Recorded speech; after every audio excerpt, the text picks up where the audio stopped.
Ассаламу алейкум. Звук үй.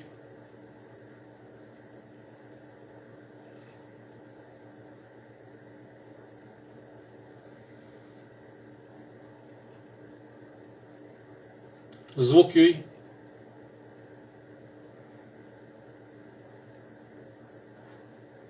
Ва алейкум ассалам.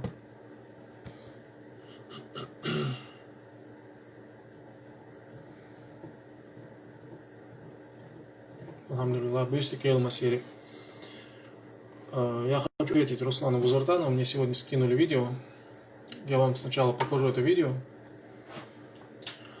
Дам послушать. Извиняюсь, что мне приходится вот эту вам показывать, но надо сначала, чтобы вы были в курсе, кому, вернее, чему я отвечаю. Так, это канал этого. Это вот он денег просит за свое творчество. А вот, собственно, видео. А ну-ка, посмотрим, существует ли в чеченском языке собственное слово для обозначения женщины. Посмотрите, оказывается, а почему такой вопрос ставлю?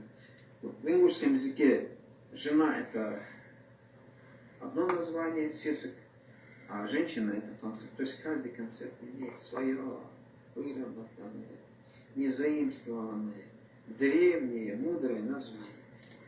Заметьте, древнее, мудрое название. И заметьте, говорит, у ингушей, говорит, каждое название имеет, то есть имеет свое название. То есть женщина имеет свое название и жена имеет свое название. Возьмите, чеченцы, на заметку себе. А ну-ка давайте лучше всего обратиться в первоисточники. Куда? Это Петр Устар, который от природных чеченцев, один из них был из-под Шали, это Кеди Досов и... Кеди Досов не был из-под Шали. Кеди Досов является братом моего шестого предка. И Кеди Досов был из Дишни-Ведено.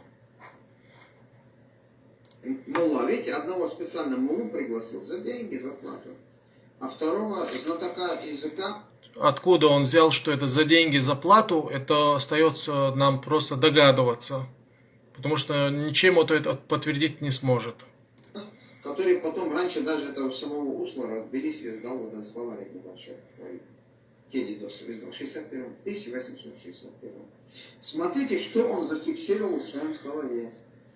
Это вот этот чеченский архив, выпуск Грозный, 2009 год, на странице 244. Смотрите, что написано. А почитайте.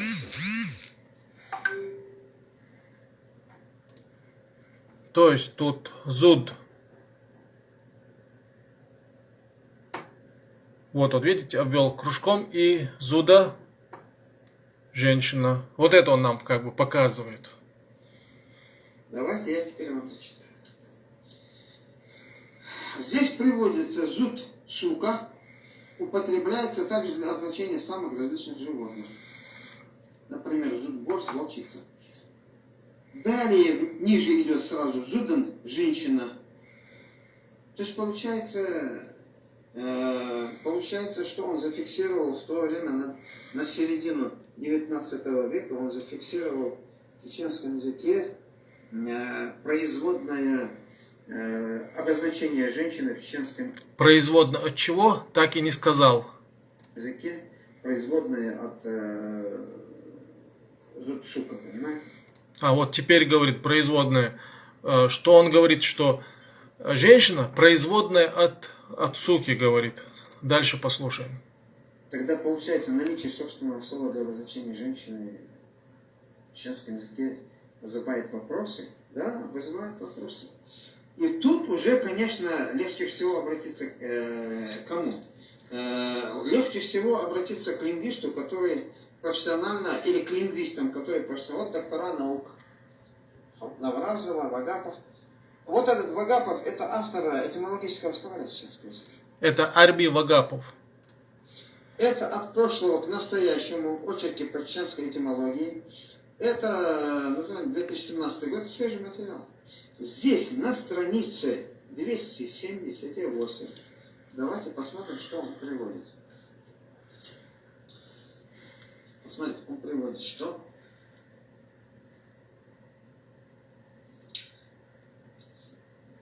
Вот видите, у него здесь тоже как... помните, я в Осетинском читал, что оно и женщина, и жена, и еще что-то обозначает. Его никак не смущает, что в русском языке жена и женщина однокоренные слова. Его это никак не смущает. Это в Осетинском языке. На том языке, на котором он говорит. А вот здесь, видите, еще неизвестно, откуда взято, потому что это ингушское древнее обозначение. Древнеингушское. Уже орфографическая ошибка, вернее, грамматическая, всяческая ошибка, потому что такого термина в истории, как древнеингушский, быть не может. А человек, который ассоциирует себя хоть как-то историком, не может говорить древнеингушский, потому что само название ингуш это уже 250 лет. Это даже не средневековье, это уже новое время в исторической хронологии. Поэтому древнеингушский говорить, как-то неудачно я его остановил, говорить древнеингушский уже неграмотно. Вот здесь он приводит, смотрите, читайте сами, я вам потом зачитаю, если кто читать. Так, вот он приводит. Зуда женщина, жена. Потом, собственно, чеченская, вероятно, родственная, войнахская, зуд самка, сука, аварская, там что-то самка, даргинская, гадза, кобыла. Зачем, интересно, совсем неоднокоренные слова приводят, вот это я не понимаю. И вот, смотрите, ключевой момент. Вероятно, собственно, чеченская, вероятно, родственно войнахская, зуд самка, сука. Вот видите, вот к чему приводит, когда наши же люди, помню, Нурди Кодзоев говорил, что Арби Вагапов говорил, что вот там про термин был нахче или нахчо, и Арби говорил, что у чеченцев че нету, то есть чо есть, чуе есть, типа. Хотя я помню, как моя Дейнан, которая была родом из Элистанджи, мне не говорила никогда чехвал, она мне говорила чехвал, че. Потому что впрочем, как и как мы знаем, это тюркские звуки. Да, эти тюркские звуки у нас, потому что мы давно живем на равнине. А вот у горцев, которые не так давно спустились на равнину, они не успели позаимствовать эти звуки. Да, они позаимствовали я в частности имею в виду ингушей. А вот не успели позаимствовать, потому что на равнине живут не так давно. По сравнению, допустим, с теми же, допустим, другими обществами. Нация-то у нас одна, поэтому говорить ингуши-чеченцы неправильно. Нация одна, просто общество из Джайравской котловины не так давно спустилось на равнину. Прослушаем дальше, но нам еще 17 минут вот это вот терпеть. Не особенно любят, там послушать хочет. Видите? Видите. И как видите, он просто говорит, ссылаясь на наших же людей, которые вот такие ошибки допускают. Зуд женщина, жена, собственная чеченская, вероятно, говорит, родственно войнахскому зуд самка, сука. Связь значений самка и женщина является одной из семантических универсалей. И приводят примеры. Какие? Вот курдская далик самка и дал это сука. Понимаете? Он здесь приводит еще что? ингушское калсык, женщина от калка была, исык человек. Он представляет так. Сейчас мы это будем тоже разбирать дальше. Не исключена, пишет, связь с парфянским зад, быть рожденным, родить, или шугнанским зод, род происхождения. Зод. Это Средняя Азия. Средняя Азия. Ввиду анлаута чеченского зуда, множественного зудари, требует дополнительной аргументации сближения с хуритским сидари. Сидари, девушка хуритская, да? Валлахи, мхазмуали сидал, там, это имеющий сидар, это имеющая честь. Вот что это такое, причем из зудари. Ну, вот в том-то и дело, что причем, потому что сидар это не обязательно зудари сидар. Сидар можно и мужчин тоже сидар, но мы там мужчин не называем сидари. А если быть конкретными, то в хуритском языке есть слово зида, женщина. Зидари или зидури – это женщины во множественном числе. Заметьте, образование множественного числа путем прибавления ар. Как, например, в таких словах, как неар. Хотя сегодня мы к слову неар образовываем два уже множественных числа. Неар уже множественное число, и ше еще добавляем. И получается он неарш, двери, как будто бы у нас получается. Или же, например, важар. Важар уже множественное число, а мы делаем важари. Уже две формы одновременно в одном слое употребляем две формы множественного числа. Потому что я вот много слышал, как взрослые в бахкинах делают дуа и говорят тхаважар, тхаижар, гечдила, тхаважаршна, тхаижаршна. Кстати, важари, важаршна. Тут уже ше почему-то образуется. Форма образования множественного числа у нас три. Это путем прибавления и или ай, например, как кури, как говорят у посланца эберлой. Или путем прибавления ше, или прибавления ар. А когда в одном слове используют две формы, это уже странно получается. Так вот, хуритское слово зида – женщина.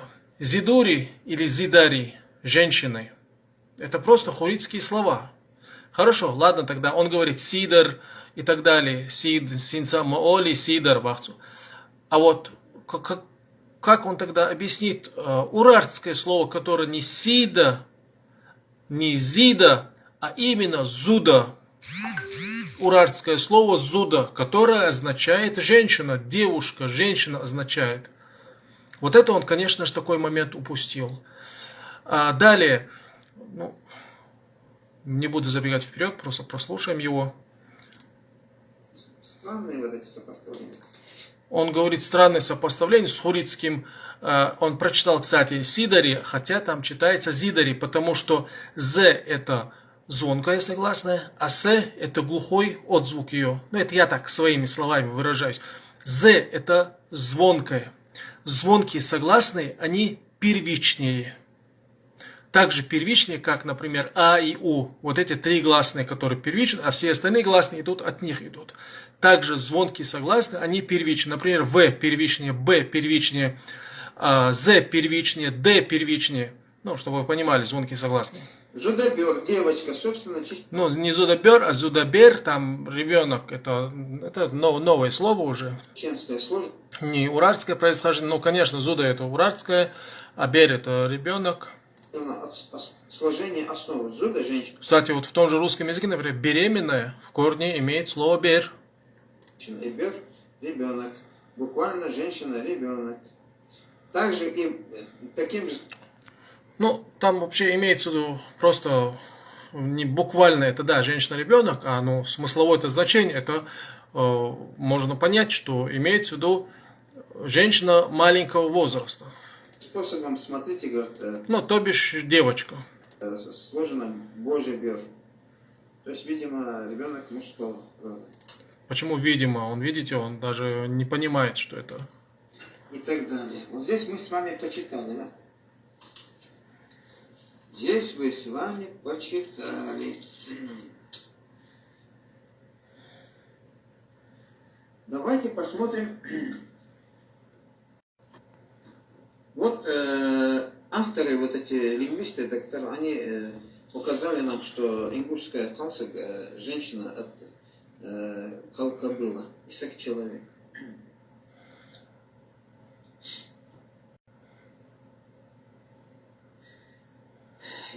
в ингушском языке, видите, и женщина имеет свое обозначение древнее, незаимствованное, и жена имеет свое обозначение. Вот видите, он повторяет. Я в конце уже, когда буду добавлять, вспомните, что он 2 раза сказал, что в ингушском есть у женщины свое отдельное название, у жены свое отдельное название. Это к тем, которые пренебрежительно относятся к диалектам и называя советским словечком диалектизмы. Это вот их особенно должно заинтересовать. А он прав, потому что в ингушском литературном языке есть у женщины свое обозначение, у жены свое обозначение. А в чеченском литературном языке, я подчеркиваю тех, кто меня не расслышал, в чеченском литературном языке, а не в диалектах, а литературный чеченский язык, он не считается чеченским языком, собственно. Остальные это все как типа диалекты. Так вот, в литературном чеченском языке и женщина, и жена обозначаются одним словом. А вот в ингушском литературном языке у жены есть свое название, и у женщины есть свое название. В этом он прав. В этом наш недостаток, который мы должны, собственно, кстати, исправлять. Хотя у Абу Исмаила в своей книге «Дож» он написал, что жена сесок. Ингушское обозначение женщин классов буквально человек женского пола. Вот это слово «кала» путает. Это в ингушском языке «кал» это способность рождать, покрывать. Вот «калдяка» Бог или там Қалдаққа Бог сол, текілдаққа, қалтыдаққа Бог олсынық. Текіл, қалты, кәлі, текіляқын, текіл, текілі кәліяқын. Иду из қалдақын Бог датсыз. да, это и в ювелирном деле, и в металлургии было. В ювелирном деле, валарцынық, қалдилин алылцынық, кәлдилин алылцынық, это то ли никелем, что ли, покрытый, что-то такое есть. Вот сейчас исправьте меня в комментариях. Покрытый никелем посуда, никелированная посуда ол штукца, калдяхкен олцинах, калдяхкен олцинах. Вот это слово есть сейчас, я не помню это слово. Никелированный вот это. В ювелире вот это вот он имеет в виду. Так путать, вот так говорить, что это от кобылы, это просто смешно. Ну, докажи тогда обратно. Сейчас, кстати, в древних языках. вот смотрите, ингушское слово «кал», которое означает «женщина», имеет соответствие в древних языках. Вот смотрите, и как он сейчас будет это все проговорить. Ингушское «калс». А ну-ка в каких? Давайте посмотрим. Греческое «галос» – заловка. Латинское «глос» – сестра мужа, жена брата. Финское «калу» – сестра мужа, жена брата. Ну, смотрите, он ранее, вот, кому будет интересно, посмотреть это видео, потому что он говорил, сестра мужа, это, ну, маришьюз, как говорят в Ингушетии, мяриш, или кажется, вот, маришьюз, сестра мужа. Но он, ну да, корень типа жена, кал, короче, он имеет в виду. Древняя тюркская «кали» – невеста, жена Кали, невеста, жена сына, тюркская, заметьте. сына. Вот здесь В хуритском языке или в урартском языке, в балкарском и в других языках я знаю, что там и форма келин есть, да, тоже идет туда. туда в смысле от ингушского он говорит, что это происходит. Турецкая гелин, невеста, жена сына. Древнеиндийская кал, жена младшего брата. Надо обратить внимание, что на санскрите кали это мать, порождающая мать древнеиндийского культового пантеона, вообще Кали, да, это божество женского рода. Картвельская Кал, а в грузинском уже языке Кали, женщина. Вот откуда все идет. Грузинская кали, кали, вот это и есть ингушская кал. А вот урартская зуда или хуритская зида, зидури, вот это уже чисто наше, как говорится, выражаясь научно-литературным языком, это уже нахское слово, которое и означает женщина.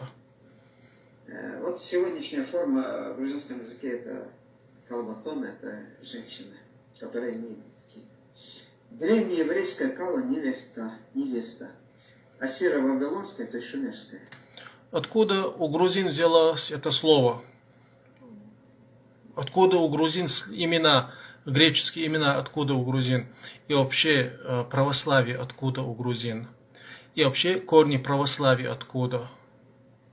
Этим вопросом все и объясняется. Откуда в Грузии, например, это слово, которое он как первым назвал, или вторым назвал греческий источник. Калату это невеста. Вот где? Он сейчас будет говорить еще, что про сэг, он будет говорить, что в окинском языке сэг, но это тоже абсолютно несостоятельно, потому что сэг есть во всех горных диалектах чеченского языка именно в форме сэг.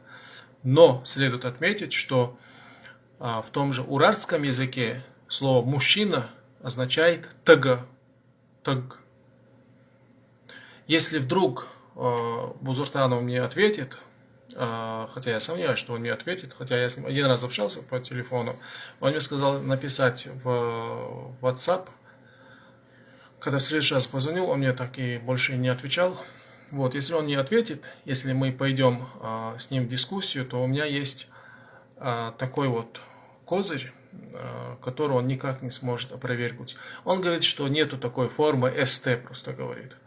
Я вот дальше не буду это слушать, потому что еще 3 минуты, просто бессмысленно, что он там дальше будет говорить, я вам уже сказал. Так вот, ингушский калсак, я эту тему просто уже разбирал на Фейсбуке.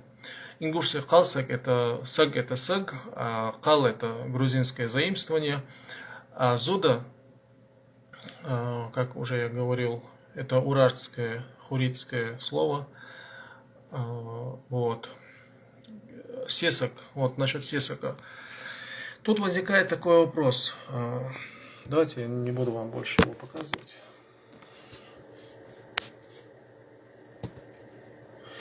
Тут он прав, потому что у нас в литературном языке есть такие пробелы.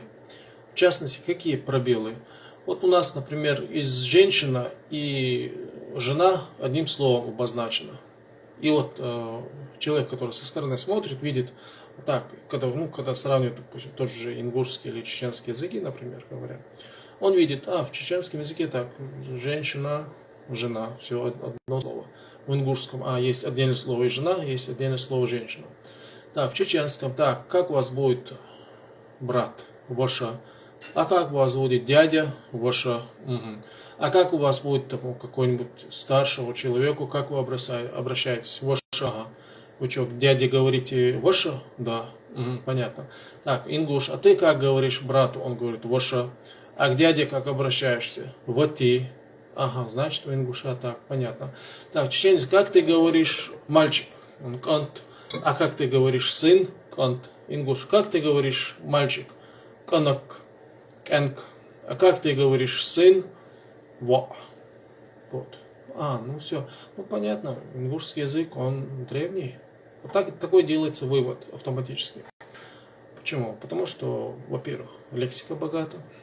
Вот на основании этого и сделал вывод Гарипекин. Сегодня, если Гарипекин написал бы сегодня эту книгу, мы могли бы как-то сказать, что там кто-то подкупил его на эту книгу. Но Гарипекин писал тогда, и он, соответственно, посмотрел на это все и сделал такие выводы. Поэтому нам надо поработать над своим элементарным лексиконом. И когда уже к населению войдут эти слова, например, как сын во, дядя вот и шайдей ваших брат мабай, шайдей ваших дядя алиш, шайнен ваших братца олш дядя алиш, кант, это кант. Вообще, если так смотреть более глубоко, то кант это как молодец, как богатырь, как онах, это кант. А мальчик это канак. Ну там есть такая возрастная такая иерархия, есть как, например, бер, есть потом берт, орз, потом жимха, вот так идет все уже до воксага, вот так идет. Ну, либо он воксаг, либо он канвелсаг, эйнсаг, или же не канвел, а эйн, скорее, да, эйнсаг. Ну, кано, олшметагю. Вот. Допустим, и та же, например, надо вводить в лексикон, надо такие слова вводить, как сесок, вати, Дети, это дети, то есть кровь отца, это тетя со стороны отца. А ненци, которые сегодня в Ингушетии, например, говорят нети, неца, это ненци, то есть кровь матери. Буквально так и переводится. Не надо называть своего отца папой или мать свою называть мамой. Мы не русские, мы не должны на своем языке называть своих родителей по-русски.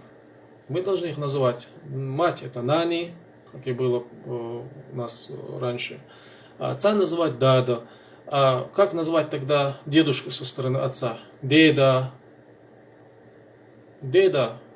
Да. Цунда. Деда. Денан это, естественно, баба, как и ненан, баба. Но там тоже я сейчас утверждать ничего не буду. Вот. Возрождать элементарные вещи. Просто элементарные вещи надо возрождать. И тогда вот такие люди не могут нам делать упреки.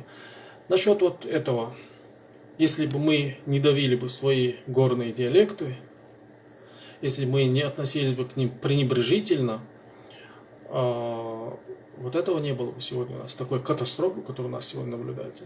А когда нам что-то надо, мы бежим к этим же горным диалектам. Мы бежим не то, что уже сегодня, мы в Грузию бежим, к бацвицам бежим, к Панткисию бежим. У нас сегодня люди забор говорят на шутку, хотя забор это узоры. Бедар те, забор шел. Бедар у нас люди не говорят практически, у нас говорят эйухум. Эйухум это то, что одеваешь, одежда. А бедар это есть бедар, это одежда. То есть на нашем языке бедар. Забор. У нас подавляющее большинство неправильно говорит это слово. А шутка это бег, бегвахкар, это поднять насмех, бег, шбар, шутить, шутки. Что еще, например? Да полно этих слов. Их просто надо вводить в оборот. Вводить юрт. У нас юрт все говорят практически. Да, сегодня есть какие-то эти дискуссии, что юрт это не тюркизм, но, по крайней мере, пока не будет доказано, что юрт это не тюркизм, юрт это тюркизм. Надо вводить свои слова, говорить свои слова. Вообще, общее название поселения это пхай. Пхай есть у нас слово. И есть у нас также слово кал. Поселение есть слово кал, которое встречается в том же хуритском языке. Есть у нас слово гал. Но гал вообще в уратском языке слово гала это как дворец вообще, буквально. И у нас даже сегодня говорят гал шина, то есть галинацу, когда кто-то построил больше дом, говорят гала. Но почему-то странным образом мы этим словом гала стали называть вообще город почему-то. Не пхэ, не кал, а именно гал стали называть город. Вот. Такие слова надо вводить в оборот, спасать наш язык, потому что он просто-напросто вымирает.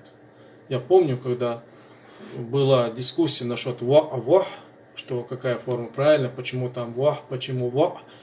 Один зашел и спросил, а вообще, что означает вах, что это означает? Вот такая у нас катастрофа сегодня с языком. Что, ну, если я что-то упустил, уточните.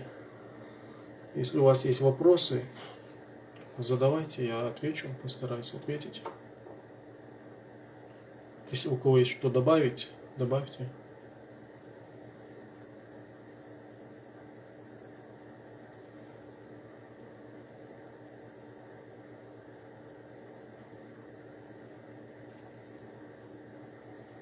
Так, Ур-город. На каком языке Ур-город? Откуда источник?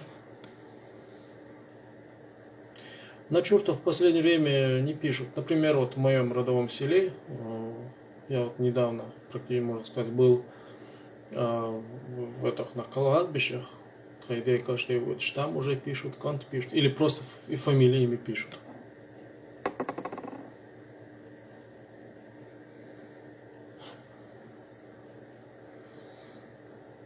Так, как будет северное сияние на чеченском? Северное сияние? Это я сейчас не помню, сложный вопрос. Сейчас не помню.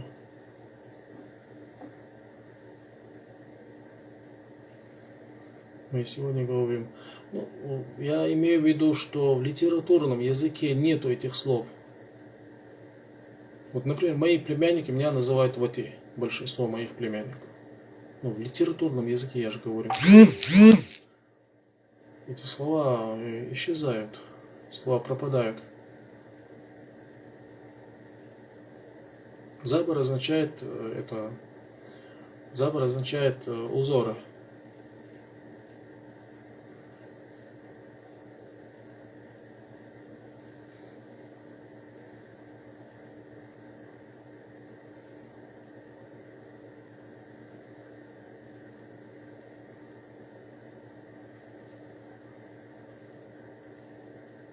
Так, ну в ингушском больше не надо. Да, я посмотрю.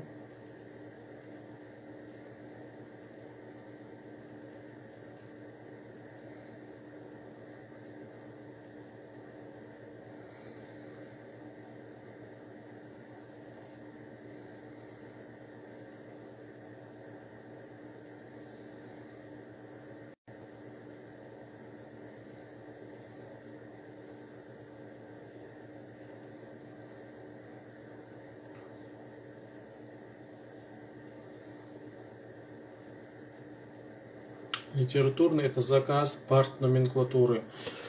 Там был такой момент, когда из чеченского литературного языка слова удалялись, а в ингушский, наоборот, добавлялись. И этим создавалась такая искусственная разница между чеченским и ингушским языками. Да, кал — это грузинское слово, означает женщину. Вот сам же он перечислил грузинское кали. А откуда еще ингуши это позаимствуют?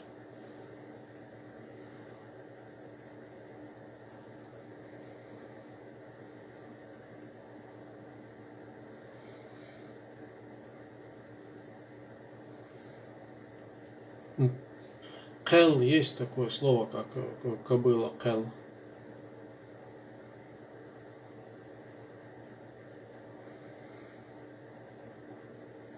Эвла, есть слово такое. Эвла имеет шумерский даже корень, аули.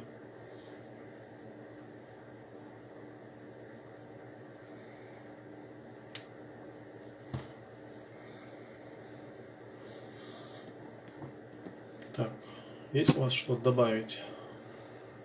Я вам повторяю еще раз. Я говорю то, что есть в литературном языке. Не надо мне говорить, что в каком-то диалекте есть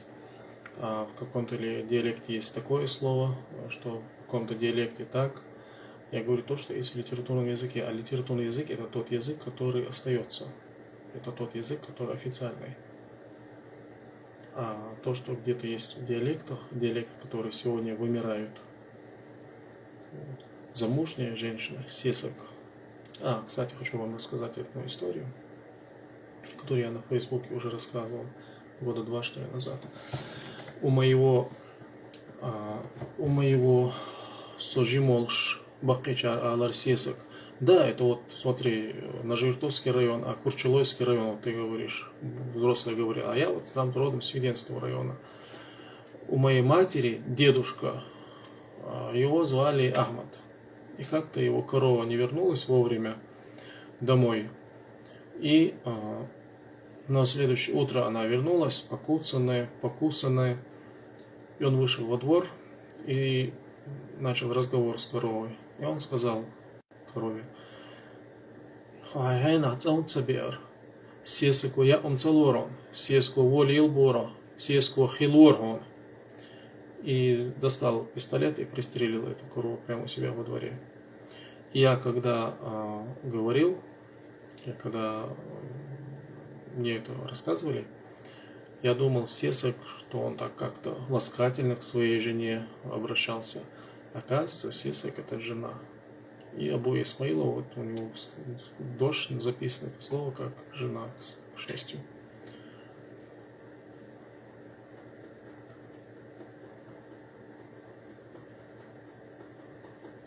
Валейкум ассалам. Есть у вас что добавить? Есть у вас что указать, какие вот ошибки у меня какие есть? Дядя вати надо обращаться, а не ваша. Ваша — это означает брат. А ваша — это брат. а дядя это вати.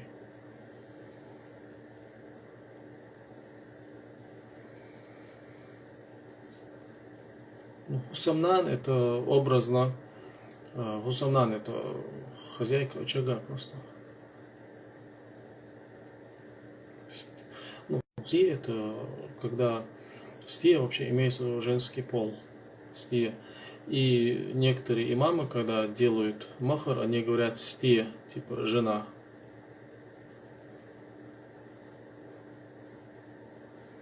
Вот ингушское слово масак, как рогатый мужчина, это слово еще следует изучить, поэтому я про это слово ничего сказать не могу однозначно.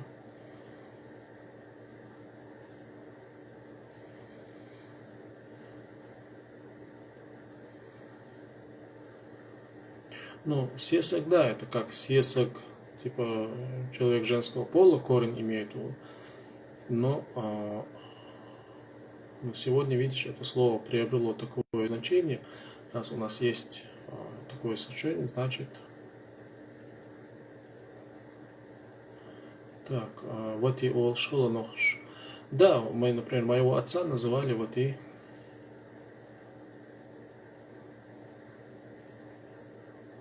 Да, есть слово махмахик, есть слово цокмадет.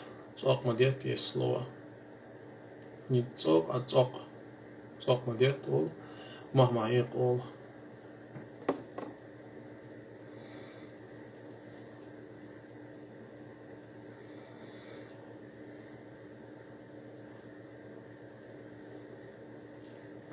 Так, почему в итугалинском диалекте есть такие слова, как эхк, мох, и тогда произносится как эрк, морк. Но это более архаичное их звучание. Эти, например, вот наше это до сих пор называется дишнин мерк. Не мох, а мерк называется. Поэтому это более архаичная форма. Йорк, терк. Ну, техк, ол чмета, терк, ол, йорк, чмета, йорк, ол. Более архаичная форма.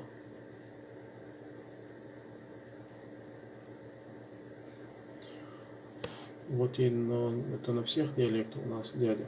Ну, не во всех диалектах, но есть.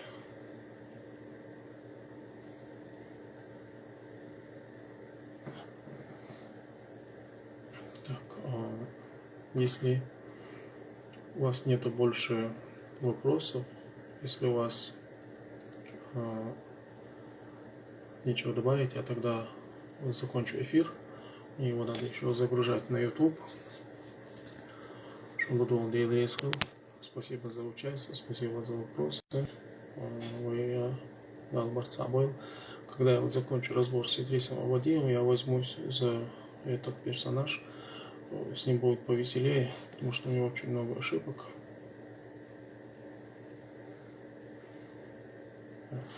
Дала борца бойлой, дала воши дезер дашер лойлойн, дала войдокчур сонтал даякил.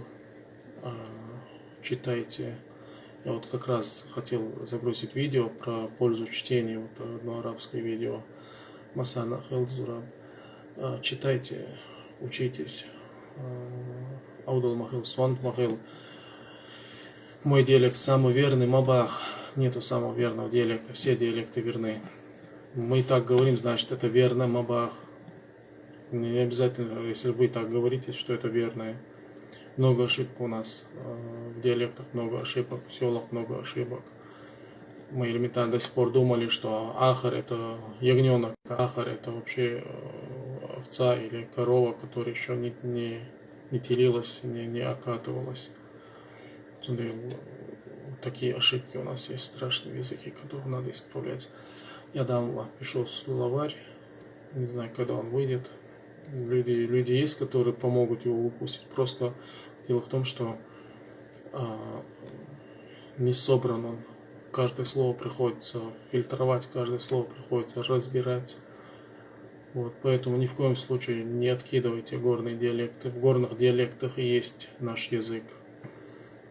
А то, что если вы в ингушском языке найдете какое-то слово, которого нет ни в одном чеченском диалекте, не удивляйтесь, потому что на то он и диалект, что в нем есть какие-то слова, которых нет в других диалектах. На то он есть диалект. Причем ингушский очень схож с галанчожским, потому что рядом расположены, как и тумкалинский, шатойский, как и чеберлойский, шароевский и так далее. И что вдруг еще раз с вами обращаюсь. Адиквел. Ассаламу алейкум.